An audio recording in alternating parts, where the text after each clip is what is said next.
Hey guys, gusto ko lang i-share sa inyo itong favorite lip tint ko, and this is from Maybelline Super Stay Teddy Tint.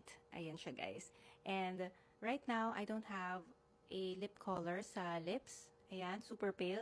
Pero we are going to use this, ayan, for today. And the shade of this one is Endgame 120.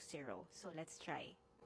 So as you can see, yan, medyo rosy pink yung color ng bottle. Ayan. So, baka ang kalalabasan nito is parang dusty, dark, rosy color. Ayan, itry natin. So, matte pala to guys. Guys, ang ganda ng color and it's also matte, which I super love.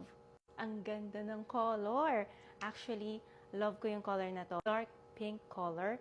I love it guys. Especially if naghahanap kayo ng other lip color na bold besides red. I think this is the one. And it feels so soft and nice sa lips. Even though it's a matte finish. Comfortable siya sa lips. It's lightweight. And also, it somehow makes my lips feel softer now that I'm wearing this product. So ito guys. Ito yung color ni Endgame Teddy Tint Super Stay ni Maybelline. What do you guys think?